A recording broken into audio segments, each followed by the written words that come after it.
It's been a minute since we did one of these. We're going to perfectly mock the top 10. We're at least going to try to get there. The 2025 NFL draft is less than 28 days away. I'm Cody Carpentier with the Draft Ranking Show every single morning at 7 a.m. Eastern Time. I appreciate y'all tapping in here on YouTube or on podcast. Please go ahead and leave a 5-star review. Click like, click subscribe, do all the damn things. But again, we haven't done this in a minute. It's been like a week and a half since we did a perfect top 10 mock. If you want to compete in the mock draft competition that the Huddle puts on every year, for those that do, I mean, it's an invite only thing, so I don't know why I'm inviting you or saying this, but for those that do compete in it, one way to win is to perfectly mock the top 10 picks. If you can get close to nailing the top 10, or you get 6 of them or 5 of them, it puts you in a really good spot, really good shape to not only win, but compete for the Huddle Report's best mock draft of the year that comes out, when the day after the NFL draft in round 1. So we're going to do that. We're going to go ahead and jump into it. Titans at 1, Browns at 2, Giants at 3. A lot of things have shaken up. Diggs goes to the Patriots. Russell Wilson goes and joins Jameis Winston in New York. Let's run this thing back. It's March 28th. We're within a month. I'm excited. I'm jacked up. Let's get after it. Pick number 1, the Tennessee Titans. This is the lock of the draft. We're a month out. We got the first lock. The Tennessee Titans, after the Miami Pro Day, the Giants go out. They get Russell Wilson. There's rumors that there was potentially trade conversations between the Giants and Titans, but the Titans saw enough at the Pro Day and at their internal meeting that they had just with, or the internal workout with Cam Ward and between them and the Tennessee Titans. And Cam's the answer. Cam's going to be the guy at number 1. So we're going to go ahead and just plug in Cam Ward. We're not going to be fancy. We're not going to be cute. Cam Ward is the first overall pick. Number 2 is where the questions really start to kind of roll in, right? You're either of the camp that this is pretty clear cut. It's quarterback. It's Shador. That's the answer. Or there's people out there that say, no, it's Abdul Carter. Abdul Carter is going to join Myles Garrett. That's going to be the thing. As you sit here and think about it, and you look at the quarterback landscape, what's available out there for the Cleveland Browns right now, who, to be quite frank, like we know right now, Deshaun Watson is not going to be the quarterback for the Browns in week 1, right? So right now on the roster, it is quite literally just Kenny Pickett. Now, you could tell yourself a story that, yes, Deshaun Watson's there. They're going to give Deshaun Watson every right. He's the franchise, blah, blah, blah, blah, blah. Again, coming off an Achilles injury. They're not going to draft like a quarterback in the 2nd or 3rd round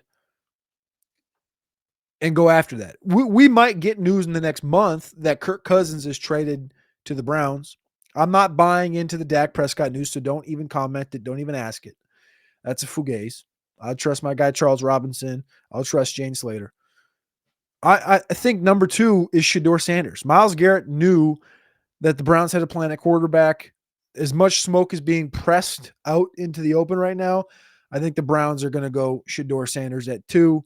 I love the thought that is being pressed about potentially the Giants getting a Travis Hunter at 3 if Abdul goes 2, and then the Giants somehow try to get back into the top 10 or top 12 and get Shador and pair him back up with Travis Hunter. Sounds fantastic. And maybe in a week or 2, we might be there if something else happens with the Cleveland Browns. But right now, if the Cleveland Browns do not take a quarterback, it will be malpractice. Again, you look at what the Browns have everywhere else in this roster. They went out and they spent money on Joe Tryon Shoyinka from Tampa Bay, who was at the end of the 1st round draft pick by the Buccaneers. He hasn't quite hit that thing, hasn't quite hit that ceiling, but I think working with a Myles Garrett, it can potentially help him. Alex Wright is there from UC Charlotte. Isaiah McGuire from last year's draft, or 2 years ago's drafts from Missouri. I like what they have in that room. I get Abdul Carter was a supreme upgrade over all those guys. It's quarterback. It's quarterback. Let's just be done with it. It's quarterback. I know people might not like the Shador thing, but it's Shador at number 2 to the Cleveland Browns. Number 3, this is the question now. The Giants are up, and is it Abdul Carter or is it Travis Hunter? Again, we talk about who's the better player, who's the better prospect, who's the better fit. I think all 3 of those answers belongs to Travis Hunter. The Giants go out and they sign Jameis Winston.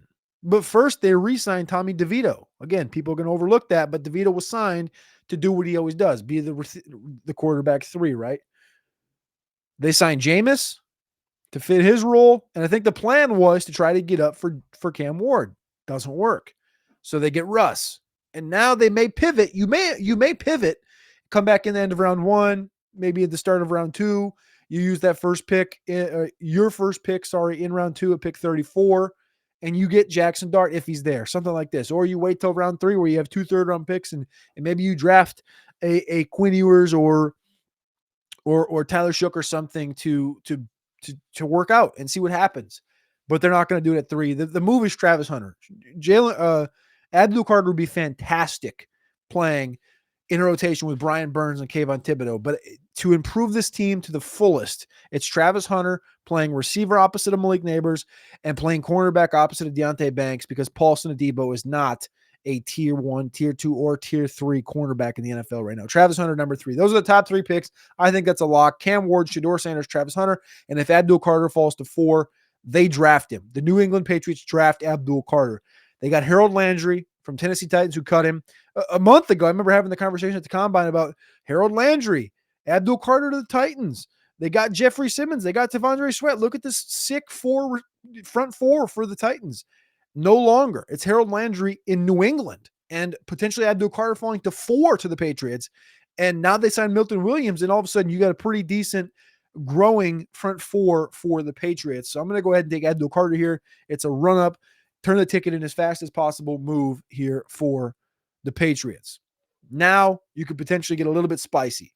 You got the Jacksonville Jaguars here with new general manager Gladstone. They pick at 5, they pick at 36, 70, and they have 88. 4 picks in the top 88.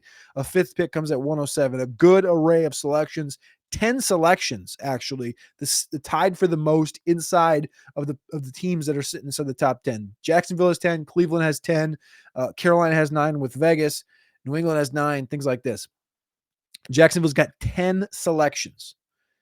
And they got a couple of holes, a couple of needs. Jacksonville's went out so far. They signed Robert Hainsey, Patrick McCarr for the inside, Jordan Lewis to play corner, De'Ami Brown to play receiver. None of these have been overarching improvements outside of the offensive line stuff. I think they need D-line. They've said that's a focal point here. I've seen comps. I've seen projections for Armand Membu, Mason Graham, Tet McMillan, things of this nature. The move here is the player that was once looked at in this conversation of, well, he's in that tier. Well, Mason Graham was always in that tier until he came to the combine and his measurables were undersized. So we're going to go Mason Graham. We're going to stick to it until something changes. Mason Graham at 5. The overwhelming consensus right now is Ashton Jeanty 6 to the Raiders. I don't agree with it. I like Ashton Jeanty. I just don't agree with the process. I think you go Armand Membu here if you're the Raiders. You come back around in the second round. You take a Judkins or something like this if you were the Raiders. However, we're going to put Jeanty in here because we're trying to be right. We're trying to get the top 10 right, and we're also running short on time. So we're going to go Jeanty here at 6. So 1 Cam Ward, 2 Shedeur Sanders, 3 Travis Hunter, 4 Abdul Carter, 5 Mason Graham, 6 Ashton Jeanty, and then you have the Jets on the clock here at pick number 7. The Jets have Justin Fields. They run an Andre Sisco on the back end. I think they need D-line, edge, tight end, and tackle. All things at the forefront for the New York Jets. You got your left tackle Olu Fashanu last year. This year, I think you protect the front side of the quarterback. You improve the run game. You either do one of 2 things. You get the right tackle or you get the tight end to catch those passes from Justin Fields. I'm going Armand Membu, the first offensive tackle off the board here at 7. Until proven otherwise, for the Carolina Panthers, I'm going to go Jalen Walker. It's just been the one thing that's been tied to them the most. This one might change as time goes through over the course of the next month, but I'm going to stick with Jalen Walker, the linebacker / edge rusher from Georgia. We're back on the clock at pick 9. We got 2 selections left. We got to get in, get out, get moving here. The New Orleans Saints have been mocked Tetairoa McMillan quite often over the course of the last couple of weeks. They need receiver. They need D-line. I believe I have them written down. So they re-signed Chase Young. They need edge, D-line, receiver, corner. They could be the team that takes the first receiver off the board. I don't see that happening. D-line, I think, is a strong position in this class that you can potentially come back around to. It's too early for Kenneth Grant or Walter Nolan. Receivers there. You could go running back to potentially fill in where Alvin Kamara potentially departs, or you look at the back end. There's no cornerbacks off the board to this point, and they've been missing that Marshawn Lattimore type. I'm going to go at pick 9 with the Thorpe Award winner, Jahdae Barron from the Texas Longhorns. And at pick 10, the Chicago Bears. Everybody's mocking the Chicago Bears to take a running back here. But the answer is, always has been, and continue to will be, Calvin Banks from Texas.